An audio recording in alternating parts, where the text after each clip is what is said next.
దురాత్ములు వారిలో నింపబడ్డాయి. వారు నడిపించబడుతున్నారు. ఎందుకంటే బ్రైట్నెస్ వచ్చేసింది.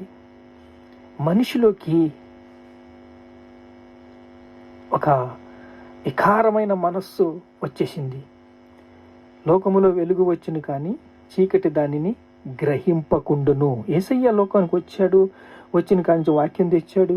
వాక్యం ద్వారాగా అన్నీ ప్రకాశించబడ్డది.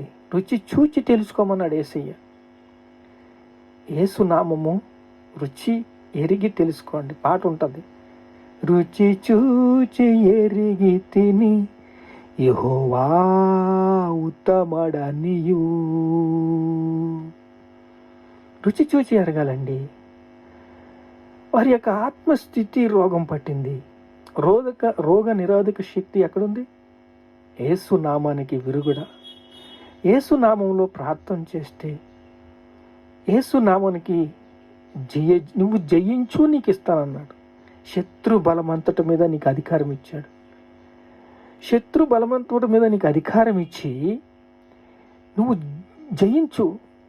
నీతో నేనున్నాను, నీతో యుగ సమాప్తి వరకు ఉంటాను, నీతో ఉండి నిన్ను నడిపిస్తాను. ఎలాగా అన్యజనులు అల్లరి రేపుచున్నారు? క్వశ్చన్ మార్క్ ఉంటుంది. క్వశ్చన్ వేసాడు, మనకి ప్రశ్న వేస్తున్నాడు. ఎలాగా అన్యజనులు అల్లరి రేపుచున్నారు?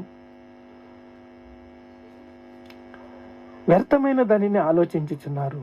రండి, మనము వారి కాడిలను విరగగొడదాం, వారి కట్లు విప్పుదుము, వారి బంధకాలు తెంచుదుము. వారి కట్లు విప్పినప్పుడు వారు రక్షణ పొందుతారు. నీవు బైబిల్ పట్టుకున్న మీరు జయించినట్లయితే వారు విడుదల పొందుకుంటారు. బైబిల్ పట్టుకున్న మనము వారి క్షేమ స్థితిని ఆలోచించాలి. వారికి మతి స్థిమితం బాగాలేదు. ఎందుకంటే వారి యొక్క స్థితిని వారు గమనించలేకపోతున్నారు. ఇప్పుడు తాగుడు ఎందుకు మానతలేదు?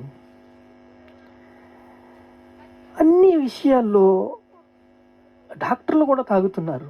వారు అలవాటు. కైన వేసేవాడు మానతలేదు, డ్రగ్స్ చేసేవాడు మానతలేదు, వ్యభిచారం చేసేవాళ్ళు మానతలేదు. ఈ కారణం ఎక్కడుంది అంటే ఒక మనిషిలో నరాల్లో ఒక మనిషి యొక్క ఇమిడిపోయింది. అలా నరాల్లో ఇమిడిపోయిన ఈ యొక్క ఆత్మ ఫలము మంచితనము. ఈ మంచితనము